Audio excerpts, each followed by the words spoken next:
Congress leader and leader of opposition Rahul Gandhi has courted controversy yet again. This after he attacked merit in India, calling it unfair to the scheduled castes, scheduled tribes and other backward castes. Rahul Gandhi has also promoted caste census, which many believe is meant to divide the Hindu community. He made these remarks during his podcast with economist Sukhdev Thorat. During this entire course of the 15-minute program, Rahul Gandhi claimed that merit is flawed and unfair. He claimed that those opposed to caste census are actually anti-national. Now, the Bharatiya Janata Party was quick to react, underlining how his ideas are dangerous for India, accusing Rahul Gandhi of exposing his nepotistic and feudal mindset of the party. Now remember, Gandhi's statement is part of a broader debate on affirmative action versus meritocracy. While supporters argue that historical injustices necessitate corrective measures like reservations, critics contend that an excessive focus on caste-based quotas undermines merit and efficiency. But this would not be the first time Rahul Gandhi has put his weight behind caste census demand. There have been quite a few remarks thrown around in the past as well. And to name a few, let me in fact take you through an entire timeline. In August of 2024, Rahul Gandhi questioned why there's no Dalit or tribal women in the Miss India list. Earlier this year, Rahul Gandhi also questioned the Finance Minister Nirmala Sitharaman's Halwa ceremony, claiming that there's no OBC representation. And now he has claimed that those against the caste census are actually anti-national. Rahul Gandhi show has time and again reiterated the demand for a caste census, but his flip-flop is not hidden from anyone. Rahul Gandhi has now also claimed that those against caste census are in fact anti-nationals. It also is the same Rahul Gandhi who once said that he does not believe in the caste system at all, and this was way back in 2009. What has led to this flip-flop all of a sudden? Rahul's latest caste census pitch has, of course, triggered a big debate. The BJP is upping its ante. In a fierce attack, the Bharatiya Janata Party has said, and let me quote, Rahul's family-first mindset has been completely exposed, but that's not the only thing that they've alleged. They're saying that these remarks shed light on Congress's own nepotistic and feudal mindset. Congress has historically insulted meritorious leaders, is what the BJP is claiming. They're saying that Congress's anti-Dalit mindset has been exposed yet again, and that Congress is openly trying to crush the value of meritocracy. And so when it comes to Rahul's latest row, as far as meritocracy is concerned and merit and upper caste narrative, is Rahul Gandhi's statement even being backed by facts? That's the question we'll be posing to our guests in just a bit.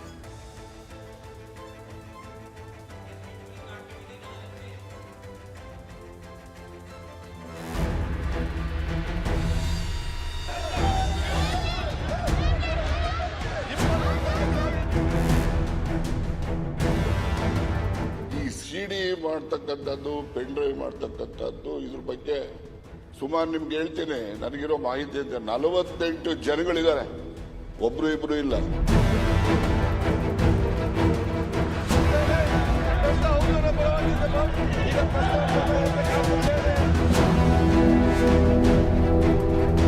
Home Minister Parameshwar has said he has not received any information officially.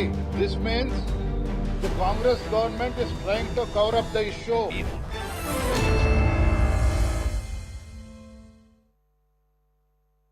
All right, on that note, let me introduce my guests today. I am joined in by Mr. Rajagopalan, and who's a senior journalist, Pooja Tripathi, who's a spokesperson for the Congress Party, Desh Ratan Nigam, who's a political analyst, also joined in by Sanjeev Srivastav, who's a senior journalist. Many thanks to you, Pooja, and the gentlemen for joining in. In fact, I want to ask Desh Ratan Nigam the first question. Desh Ratan Nigam, how do you assess when the Bharatiya Janata Party is now alleging that whatever Rahul Gandhi has had to say is only reflecting the Dalit Vidrohi mindset of the Congress Party?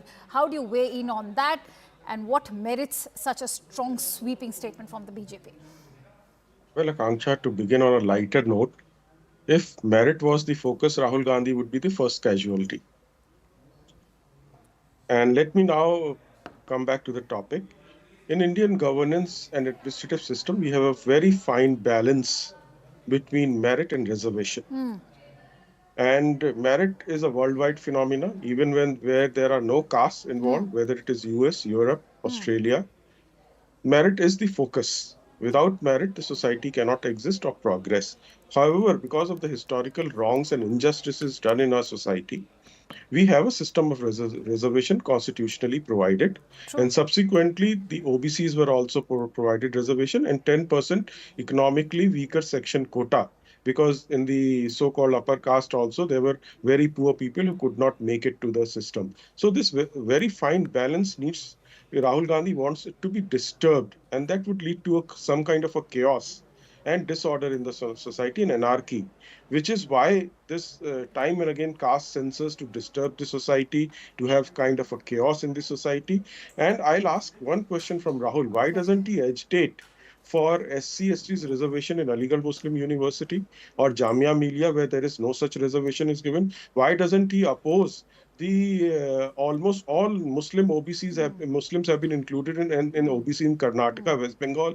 Why, which is eating into OBC's reservation? Why doesn't he raise all those questions? No, he will not. He only wants to divide Hindus and to consolidate Muslims. That is the only agenda that I Thank you, see. Deshrat and Nigam, for setting the tone for this debate. I think you've raised a very valid question, and I'd like to raise that back with Pooja Tripathi. Pooja, how do you respond to that? That's a question that, we've time again been raising, and Rahul Gandhi has not really addressed it adequately. It was raised even during the campaigning of Lok Sabha. Akansha, Rahul Gandhi is the only leader that has been vociferous, has been vocal about the need for a caste-based census. Let's get their numbers. Unless and until you get their numbers, how will you amend, how will you form reformative policies? And when we talk about merit, I'll come to the topic of the debate. Merit is not an individualistic, standalone, decontextualized criterion. When you talk about merit, you conveniently forget the hereditary privileges that has been, that has been transferred to the upper caste, the what do you say, the social capital, the economic capital, the monopoly over cultural capital, the access to resources, the access to educational resources, while the underprivileged communities have to fight a bigger battle. They have to fight a battle at many fronts. Is the lack of resources, is the historical social stigma attached to them, is the, hindrances in the upward mobility. Bharatiya Janata Party has been very championing, I'll not go into the bureaucracy, educational. There are many examples which Rahul Gandhi has actually come out with in various press conferences and his discussion with media and various economists too. I'll take an example of Startup India. I've seen Bharatiya Janata Party spokespersons championing the cause of, making a casteless society. When we talk about the Startup India, a study done by IHS and IIM Bangalore in 2021 on the 42,000 startups revealed some very glaring facts. There was 18% gap in Dalit-led business enterprises. There was 27.1% gap when it comes to access to the social capitals, the networks and business, the business contacts and everything. And there was only 6% access to the human capital. That's where Rahul Gandhi is asking for numbers. That's where Rahul Gandhi is saying, what is stopping you for, giving us a number, giving us a broad picture, giving us an X-ray of the society? Because caste we cannot turn a blind eye. But then why was it the same Rahul Gandhi in 2009 saying that I do not believe in caste system and there should be a casteless society, something that his own grandmother endorsed way back till the Mandal? Then why did they also sit over the Mandal Commission report? Yeah. His great-grandfather, his grandmother, his father, everybody endorsed it. Agreed. Then what explains that U-turn? Yeah, I'll come to it. On November 19, 2024, on talking to the press at AICC, Rahul Gandhi said it was a mistake on our part. We thought that the actions, the policy, the targeted actions would trickle down to the marginalized communities, but it didn't happen. When we see the huge underrepresentation, higher education, bureaucracy, government institution, businesses, access to land, access to resources, we see that it has not trickled down, and that's why Rahul Gandhi accepted it. Okay, point taken. I want to bring in Sanjeev. Sanjeev Srivastava, how do you assess this? Many critics are in fact saying that is this not a little too late to raise this entire issue as far as caste census is concerned? Because what was the UPA regime doing when they were in power? They didn't really take up the entire issue of the caste census, so much so that the 2011 census that even happened, the findings of it are still unknown. So I think Pooja just answered that question when she said that on whichever November 2024, Rahul Gandhi admitted to the mistakes of his previous governments. So I think what Rahul Gandhi is saying, that there is a basic inequality and inequity in the society, is right.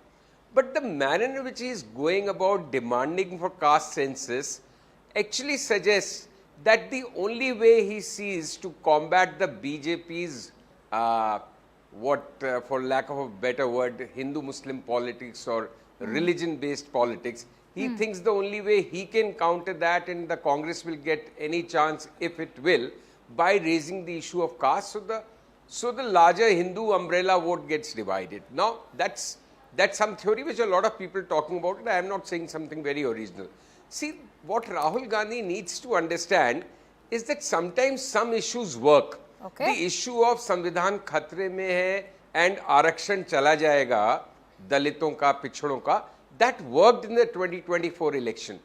But to expect that the same issue will keep yielding the same kind of dividend through and through. So you cannot become a one pony or one horse race. Just raising time and again the issue of caste-based census, even if it is right, slots him in a category where you are seen as anti-merit or anti-development or needlessly trying to divide to try and come to power. The issue he is raising is right. He has to select the right methodology of trying to make sure that the lower caste backwards get more uplifted. So even his raising this issue comes across more like politics than real concern. No, he may be really concerned. But I'm saying what the perception game. Yeah. When you talk about the perception game, I want to bring in Mr. Rajgopalan. Mr. Rajgopalan, do you not think that when you're talking about the perception game and why there are these accusations now coming in that Rahul Gandhi is resorting to divisive politics, is that right now Pooja highlighted that Rahul Gandhi and the Congress party have apologized for the mistakes done during the previous regime during 2004 to 2014. So much so that the SECC data has been botched and buried. But is the Congress party truly meaning what they're saying? Because I want to talk about the state level flip-flops. Where is the caste census data, the caste survey conducted in Karnataka? Akansha, I want to raise this level of debate to a further level. No, but before you do that, answer my question. Congress is confused. Rahul Gandhi is confused. That is why it is happening. Rahul Gandhi is totally anti-Hindu and anti-majority community. Rahul Gandhi should study A.K. Anthony's report of 2014, which was appointed by the CWC of 2014. A.K. Anthony clearly said, don't antagonize majoritarian community, that is Hindu. But OBC, well, as Sanjeev just now said, he wants to cut this Hindutva blade with the OBC card, so that he cannot be doing every time, once he can take off. But as Prime Minister Narendra Modi says, I have also covered the Congress for more than 40 years. Sanjeev Srivastava knows that. And moreover, from 1980, Akansha, I would have covered some 20, 30 CWC meetings and many interesting AICC conventions, but never seen a undergraduate like student like Rahul Gandhi, having been member of parliament for 20 years, he said to graduate himself, he's still in LKG. He cannot speak about this caste census because we are in the digitalization world. Trump has come and he's modifying the world, entire world. But Rahul Gandhi is saying different way. But Rahul Gandhi is still in George Soros mindset. Okay. Pooja Tripathi, how do you respond to that? That Rahul Gandhi is still choosing to in fact remain as backward as the classes that he's talking about, who seem to still be, availing a lot through the schemes that have been launched at by the centre? I think, Akansha, we have travelled far and wide from name calling of Rahul Gandhi.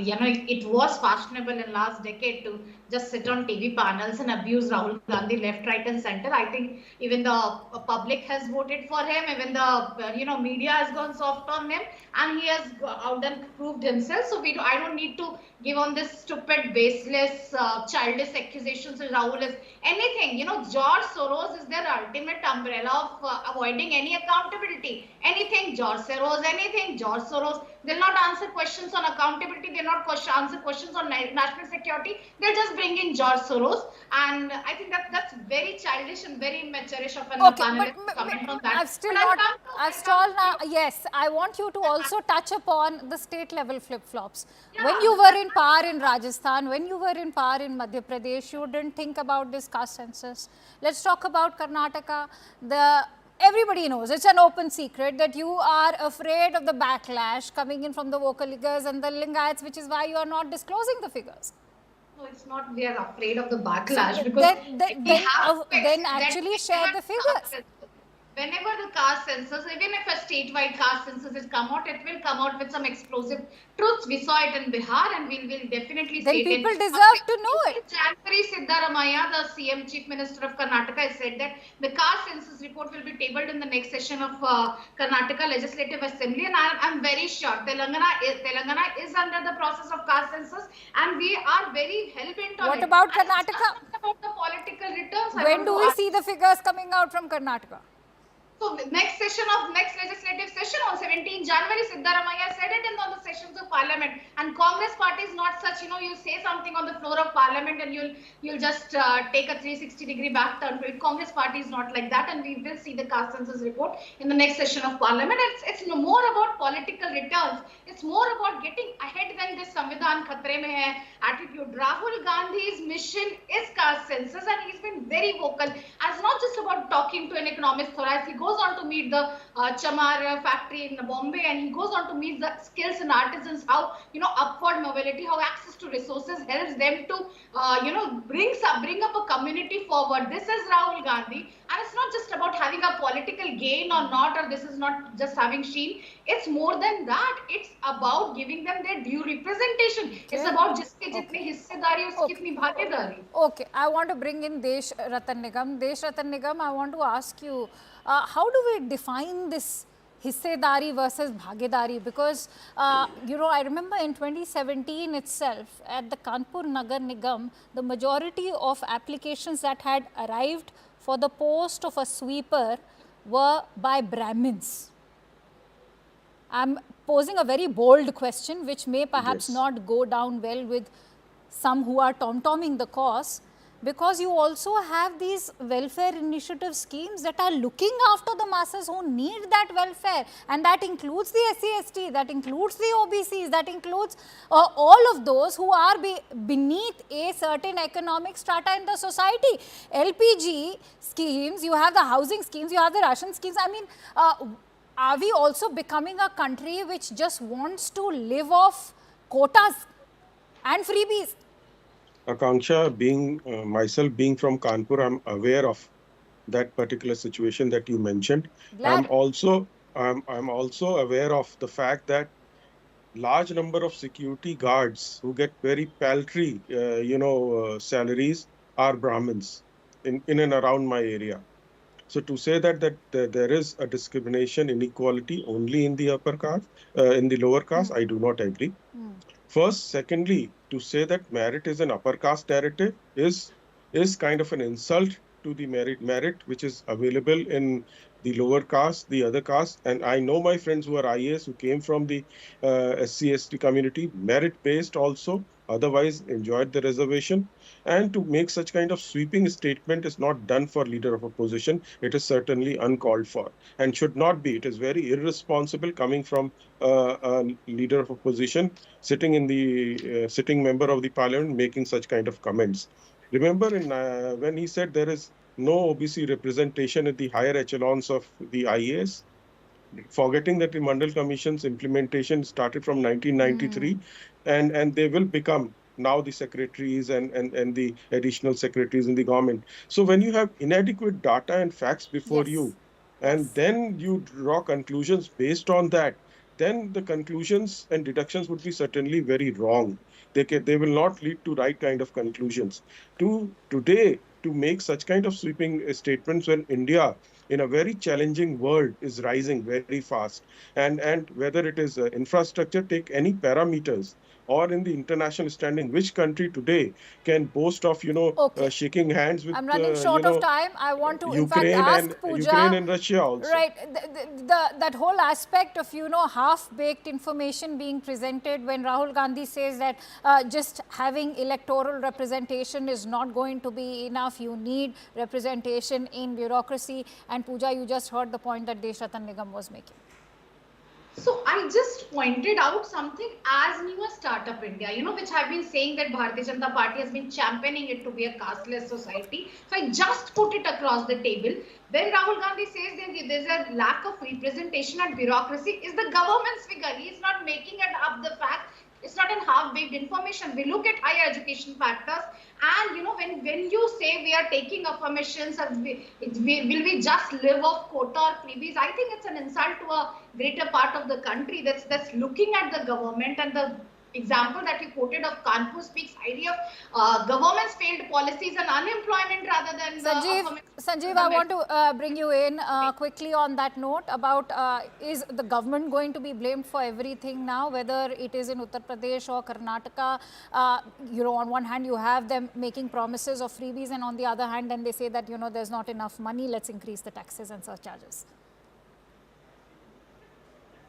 Well, now this is a completely separate issue about freebie culture and how it is really harming our economy and putting our future at stake as an economy.